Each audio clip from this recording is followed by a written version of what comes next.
Hello नमस्ते, कैसे हैं आप सभी। I hope you all are doing very well. So आज की जो कहानी है वो विवेक की है और सृजना की है। विवेक पंजिनी एक नेपाली इन्फ्लुएंसर थे।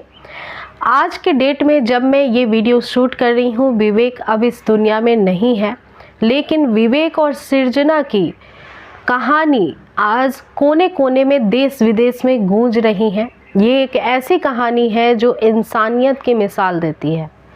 कहानी कुछ ऐसी है जो दिल को छू जाती है और अभी के समय में ये कहानी लोगों के जुबां पे है।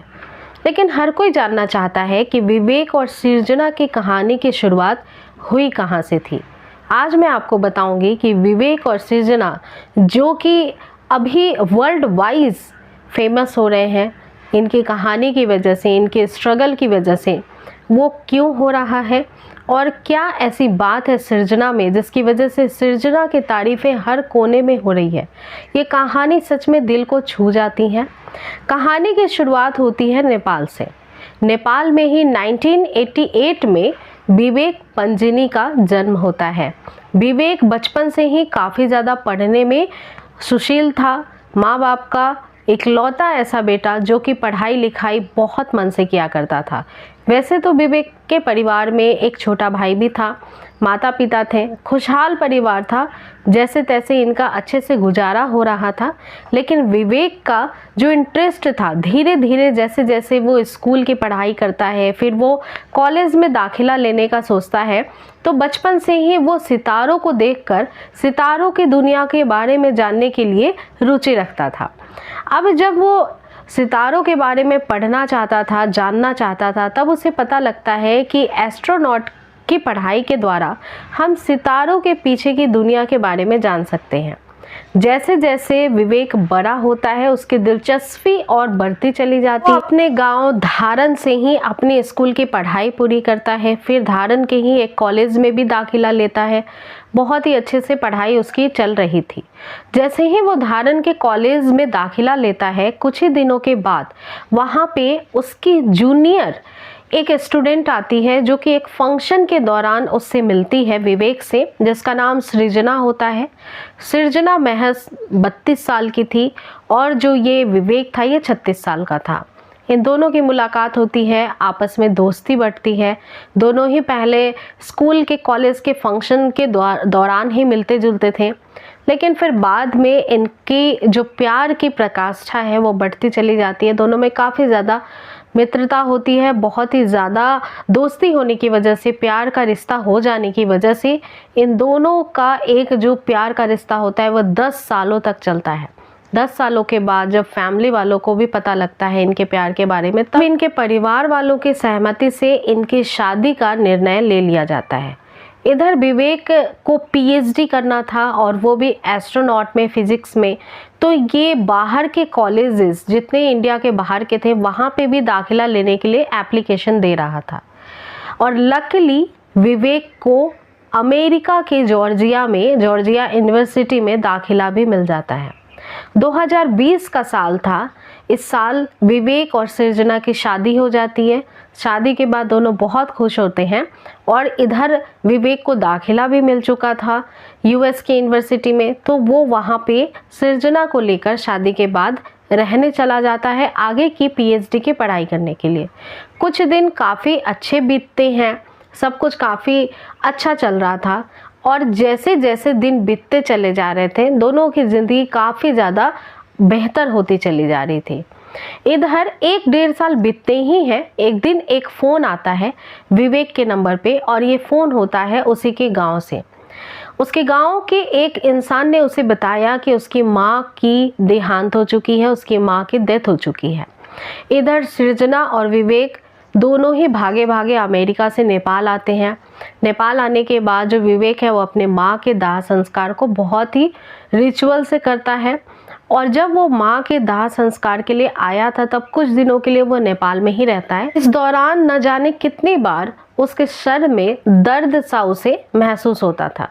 जब दर्द तकलीफ ज़्यादा बढ़ जाता है तब वहीं के नज़दीकी अस्पताल में जाकर के सृजना और विवेक के दिमाग की यानी कि सोनोग्राफी कराते हैं। जब उसकी सोनोग्राफी होती है उसमें डॉक्टर को पता लगता है कि विवेक को एक ट्यूमर है। ये ट्यूमर जो है उसकी जांच करवाई जाती है तो पता लगता है कि ये ट्यूमर जो है वो कैंसर में परिवर्तित हो गया है और ये 3rd स्टेज का कैंसर है। ये सुनकर सृजना और विवेक बहुत दुखी हो जाते हैं। फिर से विवेक अमेरिका चला जाता है। वो सोचता है कि पढ़ाई के दौरान ही वहीं पे इलाज करवाएगा।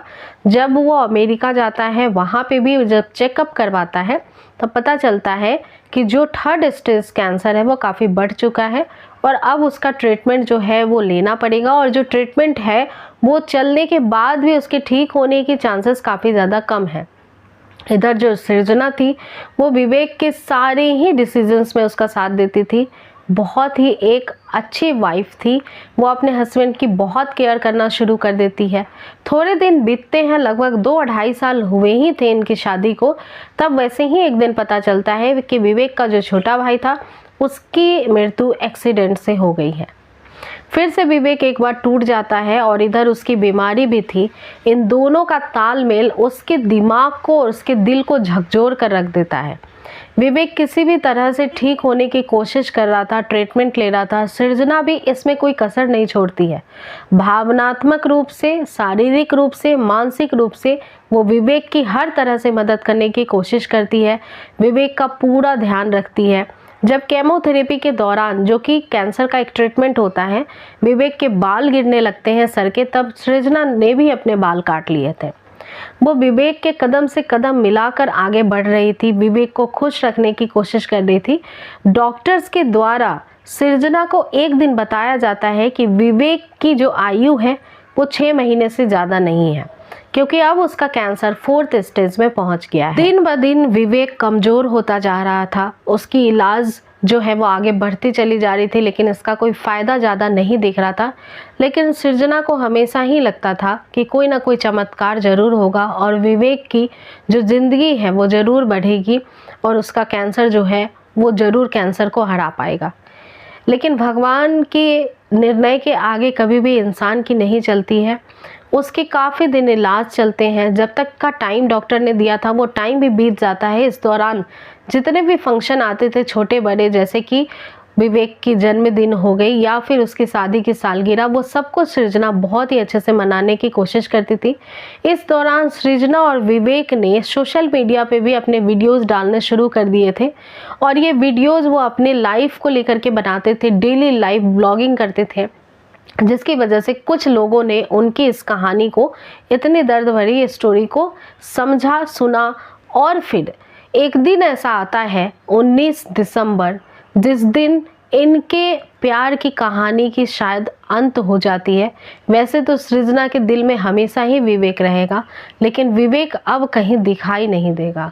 जो एक शरीर एक बीमारी से लड़ रहा था, उसे वो बीमारी यानी कैंसर हरा देती है और वो विवेक अब इस दुनिया में नहीं रहता है। विवेक की मृत्यु हो जाती है 19 दिसंबर 2024 को और सृजना अकेले इस दुनिया में रह जाती है। लेकिन सृजना के साथ सभी दुनिया के पूरे विश्व के जो लोग होते हैं, कोने कोने में जहाँ जहाँ तक ये कहानी पहुँचती है, लोगों ने सृजना की तारीफें की, उसके साथ अपनी संवेदनाओं को जोड़ा। इधर जब 19 दिसंबर को विवेक का देहांत हो जाता है तब सृजना काफ़ी टूट चुकी थी। उसके काफ़ी सारे वीडियोस वायरल होने लगे, जो वो विवेक के पार्थिव शरीर से लिपट कर रो रही थी, उसकी चीज़ों को छू रही थी। हॉस्पिटल के स्टाफ भी जब ये देखते हैं तो बहुत ज़्यादा दुखी होते हैं, उनकी भी आत्मा को बहुत दुख पहुंचता है। कोई ना कोई छुपकर ये सारे ही वीडियोस बना रहा था, क्योंकि विवेक ये चाहता था कि उसके जीवन के जितने पल बचे हैं वो सब कुछ रिकॉर्ड हो और वो सोशल मीडिया पे आए। इसलिए सारे ही वीडियो इंस्टाग्राम पेज पे जो विवेक के हैं हमेशा पोस्ट होते हैं, टाइम से टाइम होते ही रहते थे। अब जब विवेक इस दुनिया में नहीं है और सृजना के साथ हम सभी की संवेदनाएं हैं, इसके बाद जब विवेक की मृत्यु हो गई थी, पार्थिव शरीर जब उसका जो है उसे अंतिम संस्कार के लिए ले जाना था, तब सृजना के पास कुछ भी पैसे बचे नहीं थे। इस दौरान एक मुहिम चलाई गई और इस मुहिम के माध्यम से लगभग $18,000 जमा किए गए, जिसकी वजह से जो कंडोलेंस मीटिंग होती, अंतिम संस्कार के चरण में ले जाना था, वो सब कुछ क्रियाक्रम कराया जाता है। और अब ये जो कहानी है ये तमाम लोगों के ज़ुबान पे है। एक ऐसी लड़की जो कि अपने प्यार को बचाने के लिए भगवान से भी लड़ने की कोशिश कर रही थी, उसने अपना सब कुछ न्यौछावर कर दिया। और ये एक बहुत मजबूत रिश्ते की जो बुनियाद होती है पति पत्नी के बीच की, एक विश्वास की, उसकी एक बहुत बड़ी उदाहरण बन चुकी है। तो सृजना को तहे दिल से हम सभी की तरफ से बहुत संवेदनाएं हैं। अपने दुख से बहुत जल्दी वो बाहर आ सके, अपने जीवन को खुशियों से भर सके और एक अच्छी ज़िंदगी जी सके, इसी उम्मीद के साथ आज की वीडियो मैं यहीं पे समाप्त करूंगी। यदि दोस्तों आपको रियल स्टोरी सुनना पसंद है, यदि आप क्राइम की स्टोरी सुनना पसंद करते हैं तो ज़रूर चैनल को सब्सक्राइब कर सकते हैं, इस वीडियो को लाइक कर सकते हैं और शेयर कर सकते हैं। अपना पूरा ध्यान रखें। Thank you.